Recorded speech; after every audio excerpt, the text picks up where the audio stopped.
வணக்கம். நான் தாமோதரன். இன்றைய ஜியோ பாலிட்டிக்ஸில் நம்ம சந்திக்க இருக்கிற நாடு சவுதி அரேபியா. சவுதி அரேபியாவில் இன்னைக்கு முக்கிய கட்டமாக ஒரு அப்டேட்டு.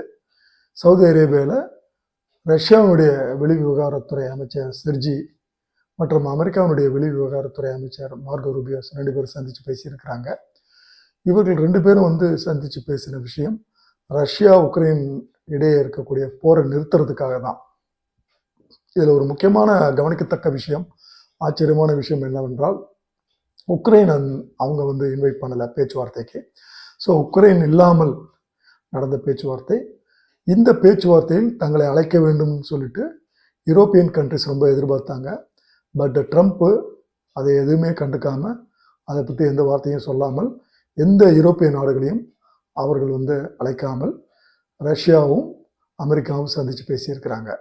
சரி, இந்த சந்திப்பு ஏன் ஐரோப்பாவில் நடைபெறவில்லை? பொதுவாக ஒரு உலகளாவிய ஒரு சந்திப்பு நடைபெற்றால் அது ஜெனீவாவில் நடக்கும், இல்லை சுவிட்சர்லாந்தில் நடக்கும், யூகே, பிரான்ஸ், ஜெர்மனி இந்த மாதிரி நாட்டில் நடக்கும். ஏன் அந்த நாடுகளை விட்டுட்டு சவுதி அரேபியாவில் இந்த பேச்சுவார்த்தை நடந்தது? முதல் காரணம் நம்ம ஒன்று ஒன்றா பார்க்கலாம். முதல் காரணம் சொன்ன மாதிரி, சவுதி அரேபியா ஒரு நடுநிலைமையான நாடு. நடுநிலையான நாடு அப்படின்னு சொல்கிறப்ப அமெரிக்காவுக்கும் வேண்டியது, ரஷ்யாவுக்கும் வேண்டியது. அமெரிக்காவுக்கு வேண்டியது நமக்கெல்லாம் தெரிஞ்சுதான். அது எப்படி ரஷ்யாவுக்கு வேண்டியது? ஓபெக்னு சொல்லக்கூடிய organisation of petrol exporting countries, இதில் மொத்தம் 8 கண்ட்ரிஸ் இருக்குது. இந்த 8 கண்ட்ரிஸில் ரஷ்யாவும் ஒரு மெம்பராக இருக்குது, சவுதி அரேபியாவும் ஒரு மெம்பராக இருக்குது. ரெண்டாவது விஷயம், புட்டின் மேலே எல்லா யூரோப்பியன் கண்ட்ரிஸும் அவர் ஒரு தேடப்படும் குற்றவாளின்னு சொல்லி தேச நீதிமன்றத்தில், இன்டர்நேஷ்னல் கோர்ட்டில் ஒரு வாரண்ட் இஷ்யூ பண்ணியிருக்கிறாங்க. ஸோ மற்ற கண்ட்ரிஸில் நடக்கக்கூடிய பேச்சுவார்த்தைக்கு புட்டின் போனால் அவருக்கு கைது செய்யக்கூடிய அபாயம் இருக்கின்ற காரணத்தினால் அடுத்த கட்ட பேச்சுவார்த்தையாக ட்ரம்ப்புக்கும் புட்டினுக்கும் நடக்கக்கூடிய பேச்சுவார்த்தையில் கலந்துக்கிறதுக்கு அவர் விரும்பாமல் போகக்கூடும். ஆனால் சவுதி அரேபியா அந்த மாதிரியான அக்ரிமெண்ட்டில், இன்டர்நேஷ்னல் கோர்ட்டில் அவங்கக்கிட்ட இருக்கக்கூடிய அக்ரிமெண்ட் எதுலேயுமே சவுதி அரேபியா கையெழுத்து போடலை. அதனால் சவுதி அரேபியாவில் புட்டினை அவங்க அரெஸ்ட் பண்ண முடியாது. இது ரெண்டாவது விஷயம். மூணாவது விஷயம், இங்கே ஏன் ட்ரம்ப்பு ரொம்ப ஸ்பெசிஃபிக்காக சவுதி அரேபியாவை சொல்கிறாரு? ஒன்று ஞாபகம் வச்சுங்க, ஏற்கனவே 2017 ட்ரம்ப்பு முதல்ல ஆட்சி அமைக்கிறப்போ அவர் முதல் முறையாக அரசு பயணமாக வந்த நாடு சவுதி அரேபியா. இந்த தடவையும் அவர் முதல் தடவையாக சவுதி அரேபியாவுக்கு வர விரும்புகிறார். இந்த செய்தி அவர் சொல்கிறப்ப என்ன சொன்னார்னா, அது மட்டும் சொல்லலை, எல்லாரும் நான் ஏற்கனவே சொல்கிற மாதிரி ட்ரம்ப்பு ரொம்ப தெளிவான ஆள், அவர் வளரல, எல்லாரும் வளர்றான்னு நினச்சி ஏமாறாதீங்கன்னு நான் கான்ஸ்டண்ட்டாக நான் சொல்லிகிட்டு இருக்கிறேன். இந்த விஷயத்தில் ட்ரம்ப் என்ன முடிவு எடுத்தார் அப்படின்னு கேட்டிங்கன்னா, சவுதி அரேபியா அமெரிக்காவில் ஒரு 500 பில்லியன் அமெரிக்காவில் இருக்கக்கூடிய பொருட்களை வாங்கணும்னு ஒரு விருப்பத்தை தெரிவித்தார். இதை கேட்ட சவுதி அரேபியா மன்னர் $600 பில்லியன் நாங்கள் அமெரிக்காவில் இன்வெஸ்ட்மெண்ட் பண்ணுறோம் அப்படின்னு சொல்லிட்டாரு. சரி, இதை கேள்விப்பட்ட ட்ரம்ப்பு திருப்பி இன்னொரு பிட்டு எக்ஸ்ட்ராவாக போட்டிருக்கிறாரு.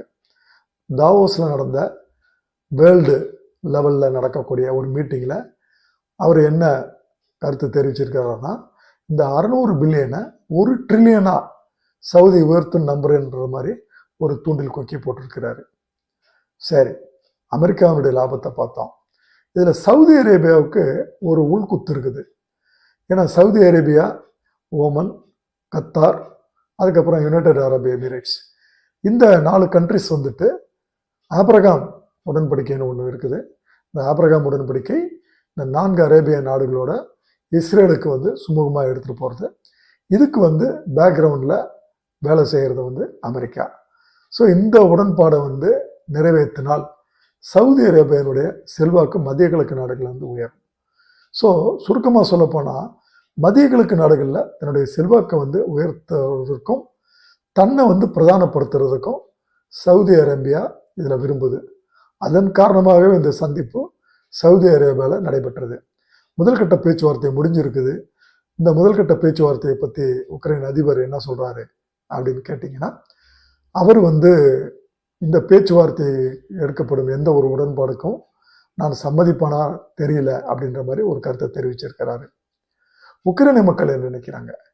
உக்ரைனிய மக்கள் மெயினாக அவங்க சொல்கிறது வந்து புட்டினை பற்றி தான்.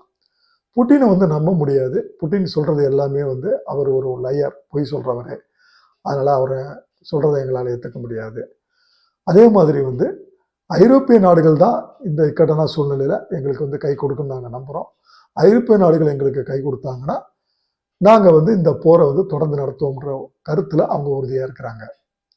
சரி, ஐரோப்பிய நாடுகளில் வந்து முக்கியமான நாடான யூகே அவங்க என்ன சொல்கிறாங்க? யூகே பிரைம் மினிஸ்டர் ஒரு அனௌன்ஸ்மெண்ட் பண்ணியிருக்கிறாரு. எங்களுக்கு யூஎஸை பற்றி கவலை கிடையாது. நாங்கள் உடனடியாக ஒரு 40,000 போர் வீரர்களை கொண்ட ஒரு அணியை நாங்கள் உக்ரைனில் பார்டரில் நாங்கள் நிறுத்தி வைக்கிறதுக்கு நாங்கள் அனுப்ப தயாராக இருக்கிறோம் அப்படின்னு சொல்லியிருக்கிறாரு.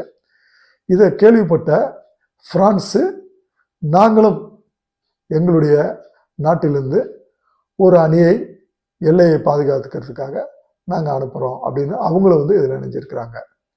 ஆனால் இந்த விஷயத்தில் ஒன்று மட்டும் தெளிவாக தெரியுது. டொனால்ட் ட்ரம்ப்புக்கும் ஐரோப்பிய நாடுகளுக்கும் இருக்கக்கூடிய விரிசல் வந்து அதிகமாகி கொண்டே போகிறது. எப்படி வந்து புட்டினை வந்து ஐரோப்பிய நாடுகள் நான் ஒரு பக்கமாக எதிர்த்ததோ, இப்போ அந்த இடத்துல புட்டினை விவரமாக விலகிட்டு டொனால்ட் ட்ரம்ப் வந்து உள்ளே வந்து மாட்டிக்கிட்டு இருக்காரு. இது டொனால்ட் ட்ரம்ப் மாட்டிக்கிட்டாருன்னு சொல்லதை விட அவர் விரும்பி வரவழைச்ச ஒன்றுன்னு தான் நமக்கு கருத தோணுது. நன்றி. மீண்டும் ஒரு வீடியோவில் நாம் சந்திப்போம்.